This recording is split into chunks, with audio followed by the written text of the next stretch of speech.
कि मंजिल को पार करके मंजिल तलाश कर, मिल जाए तुझको दरिया तो समंदर तलाश कर, और हर शीशा टूट जाता है पत्थर की चोट से, टूट जाए कोई पत्थर वो शीशा तलाश कर।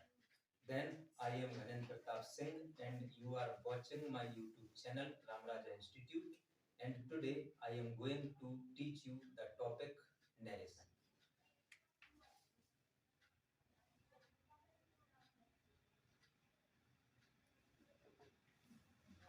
आज हम लोग नरेशन के बारे में बात करने जा रहे हैं। जो नरेशन है उसका शाब्दिक अर्थ होता है कथन। कथन को हम कहते हैं स्टेटमेंट। तो नरेशन शब्द का जो शाब्दिक अर्थ है वो होता है कथन, जिसको हम स्टेटमेंट भी कहते हैं। और ये जो नरेशन है ये नैरेट शब्द से बना होता है। नैरेट यानी जो नरेशन है वो नैरेट शब्द से बना है, और नैरेट शब्द का मतलब होता है टू से, यानी कि कहना। उम्मीद है कि आप सभी समझ पा रहे होंगे। हम लोग आज टॉपिक पढ़ने जा रहे हैं नरेशन, जिसका शाब्दिक अर्थ होता है कथन यानी कि स्टेटमेंट। जो नरेशन है वो नैरेट शब्द से बना है, जिसका मतलब होता है टू से, यानी कि कहना। अभी जो नरेशन है वो अपना दो प्रकार का होता है।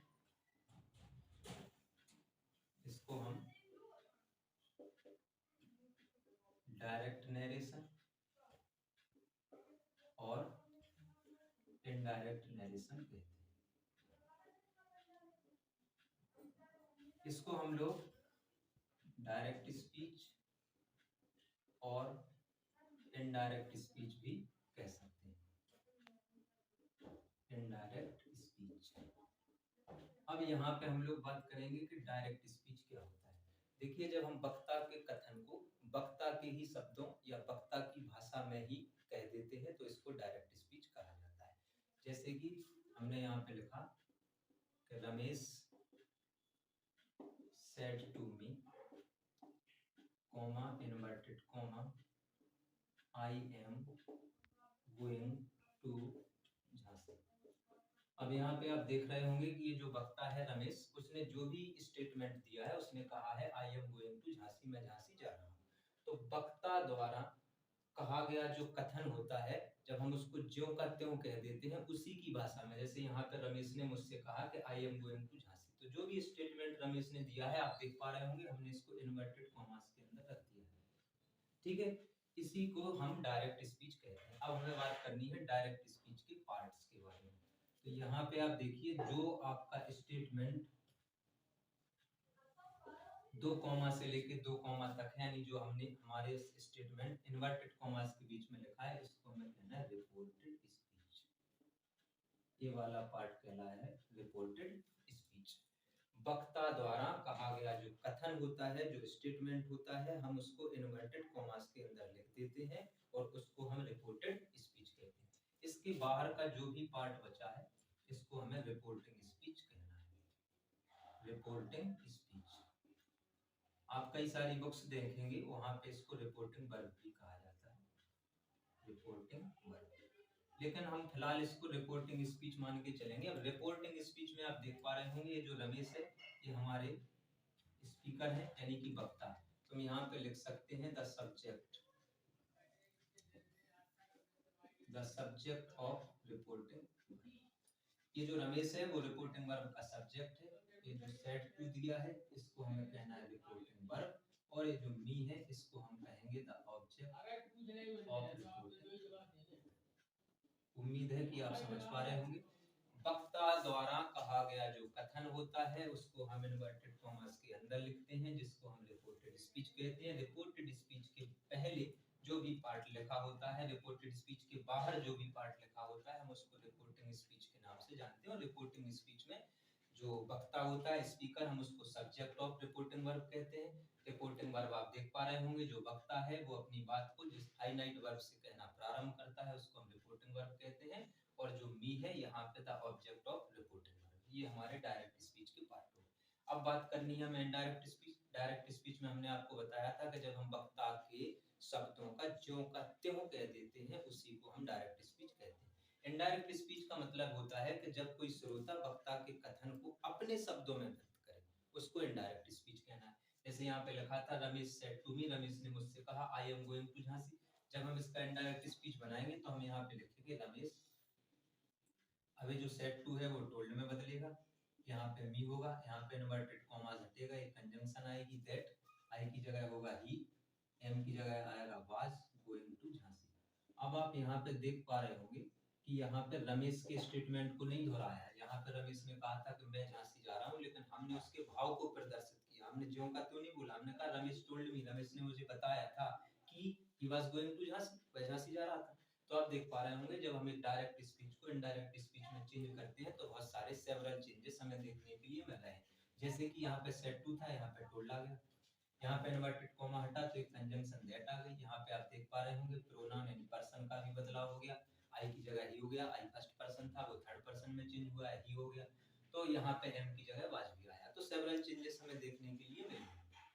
अब हम जो रिपोर्टिंग वर्ब की बात कर रहे थे इसके बारे में हम सब लोगों को एक बात जाननी है कि रिपोर्टिंग वर्ब वाक्य के प्रारंभ में, वाक्य के बीच में या वाक्य के अंत में भी आ सकता है। फॉर एग्जांपल जैसे हमने यहाँ पे लिखा he said comma inverted comma I am reading, ठीक है। अब यहाँ पे आप देख पा रहे होंगे जो आपकी रिपोर्टिंग वर्ब है वो कहाँ है, रिपोर्टिंग वर्ब वाक्य के प्रारंभ में, देख पा रहे होंगे।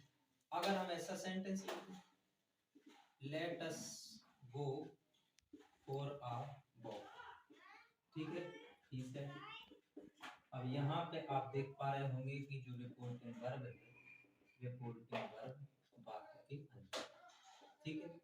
तो इसको हम थोड़ा याद करके चलेंगे कि जो हमारी रिपोर्टिंग वर्ब है वो वाक्य के प्रारंभ में भी हो सकती है और कई बार कुछ आपको ऐसे भी डायरेक्ट स्पीच देखने के लिए मिलेंगे जिसमें आपकी जो रिपोर्टिंग वर्ब होगी वो वाक्य के अंत में आपको देखने के लिए मिलेगी। अब एक डायरेक्ट से इनडायरेक्ट स्पीच हम तभी बदल पाएंगे जब हमें इन्वर्टेड कॉमास के अंदर जो भी सेंटेंस लिखा है उसका सही आइडेंटिफिकेशन पता हो। तो देखो on the basis of the meaning, अर्थ के आधार पर जो सेंटेंस होते हैं वो 5 प्रकार के होते हैं। पहला कौन सा होता है, पहला होता है assertive sentence on the basis of meaning, अर्थ के आधार पर।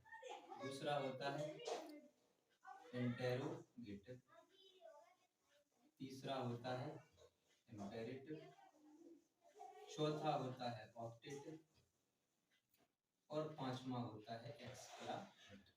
यानी अभी हम लोग बात कर रहे हैं कि अर्थ के आधार पर there are 5 types of sentence, 5 प्रकार के वाक्य होते हैं, assertive sentence, interrogative sentence, imperative sentence, optative sentence और एक्सक्लेमेटरी सेंटेंस। लेकिन अगर आपसे कोई पूछे कि on the basis of structure, बनावट के आधार पर वाक्य कितने प्रकार के होते हैं, तो 3 प्रकार के, सिंपल सेंटेंस, कॉम्प्लेक्स सेंटेंस और कंपाउंड सेंटेंस, जिसके बारे में एक अलग से हम सेपरेट वीडियो बना देंगे। तो अभी फिलहाल हमें इस पर बात करनी है, ठीक है। तो अभी असर्टिव सेंटेंस क्या है इसके बारे में आप जान लीजिए। असर्टिव सेंटेंस के बारे में आप सिर्फ इतना जानिए कि द सेंटेंस which expresses